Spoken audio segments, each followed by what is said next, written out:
ये घटना काल्पनिक नहीं बल्कि सत्य पर आधारित है। कृपया इसे कमजोर दिल वाले व्यक्ति ना देखें।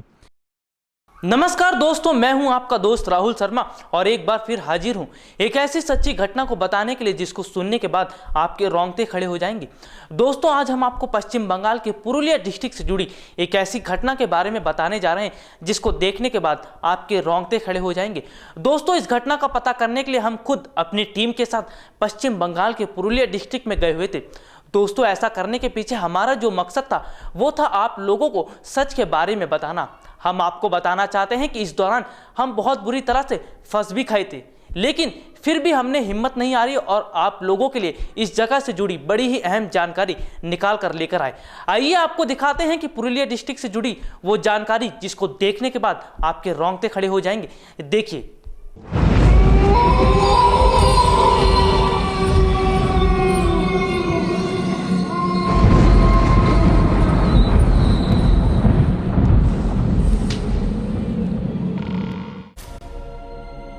नमस्कार दोस्तों, मैं हूं आपका दोस्त राहुल शर्मा और एक बार फिर हाजिर हूं एक ऐसी सच्ची घटना को बताने के लिए जिसको सुनने के बाद आपके रोंगटे खड़े हो जाएंगे।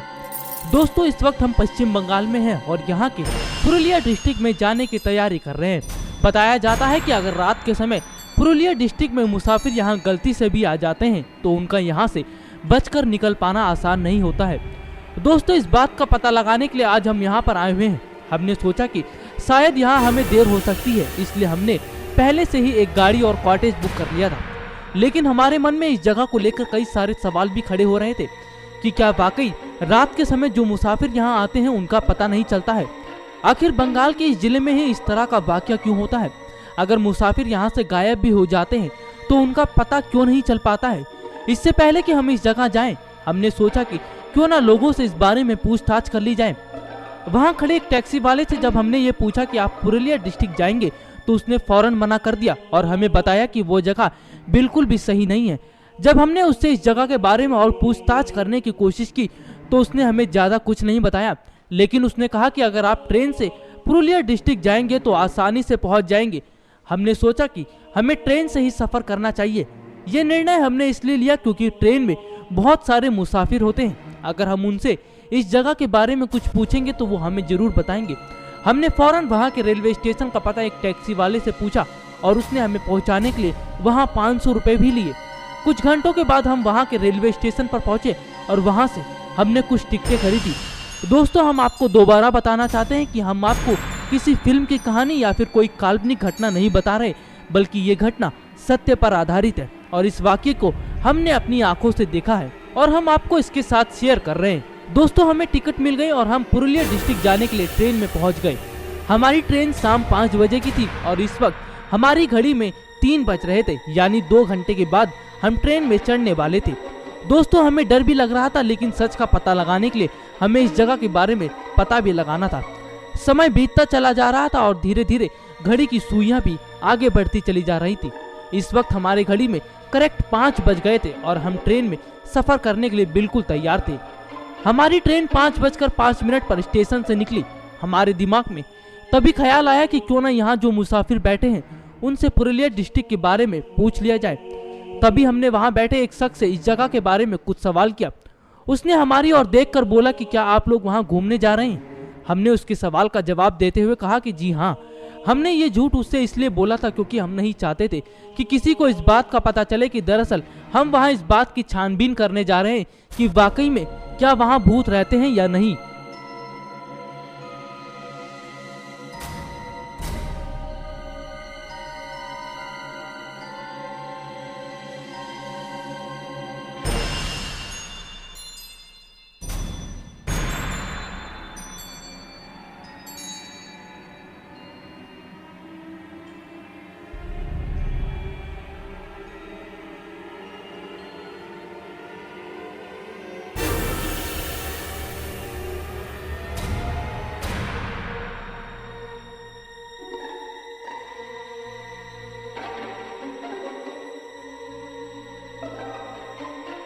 उस व्यक्ति ने जो हमें बताया उसे सुनते ही हमारे पैरों के नीचे से जमीन खिसक गई।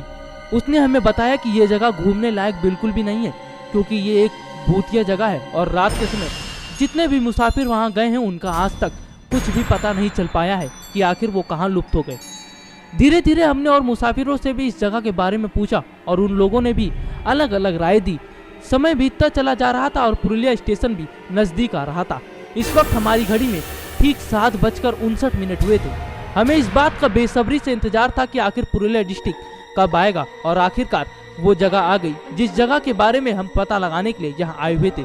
पुरुलिया डिस्ट्रिक्ट पहुँचते ही वहाँ हमारी गाड़ी खड़ी हुई थी। उसके ड्राइवर ने कहा कि दादा, इस वक्त शाम हो गई है और ये शाम के समय यहाँ से निकलना खतरे से खाली नहीं है। लेकिन हमने उसे यह कहकर अपनी बातों में मनवा लिया कि अगर आप तेज गाड़ी चलाएंगे तो जल्द ही पहुँच जाएंगे। उसने सर हिलाते हुए कहा कि दादा ठीक है, और हम लोग फौरन उनकी गाड़ी में बैठ गए।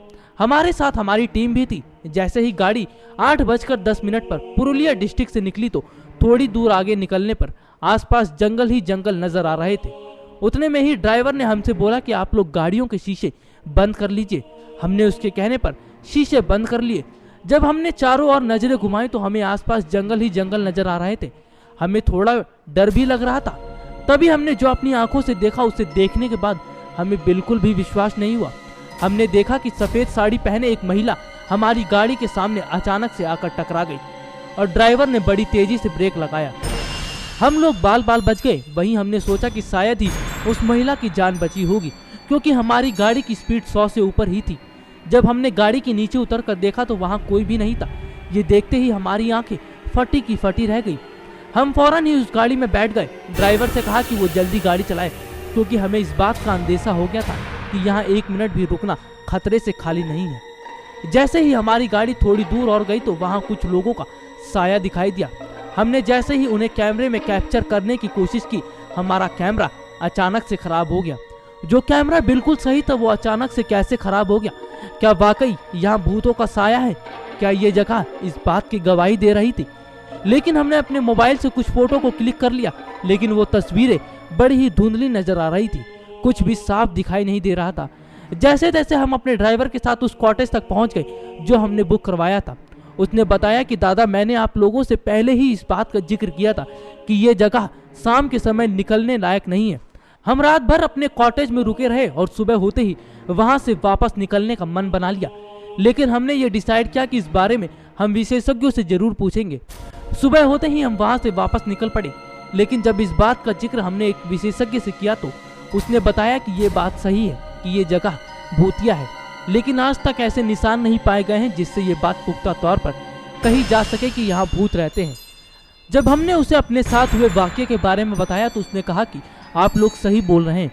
अक्सर रात में इस तरह की घटनाओं के बारे में उन्हें जानकारी मिलती रहती है, लेकिन कुछ भी इस मामले में साफ तौर पर नहीं कहा जा सकता है।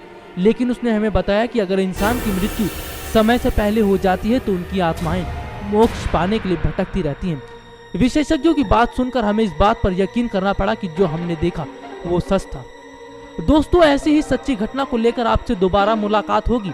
अगर आपके पास भी ऐसी ही किसी सच्ची घटना की जानकारी हो तो आप उसे हमें मेल कर सकते हैं rahul.next9news.95820@gmail.com पर। हम अपनी मेल आईडी दोस्तों आपको दोबारा बता देते हैं, rahul.next9news.95820@gmail.com पर।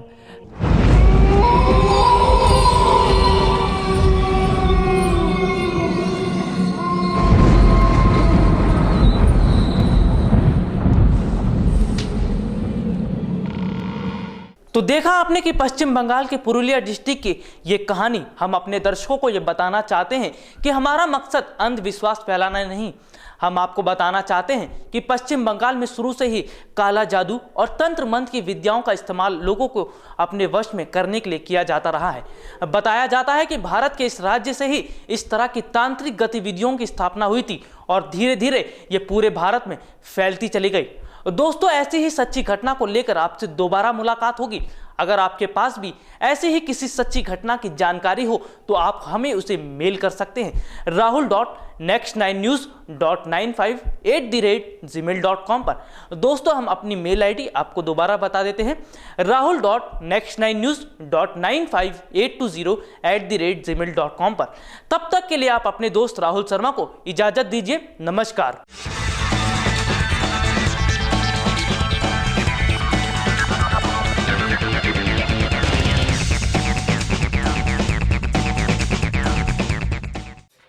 Subscribe now to receive new updates, reviews and news.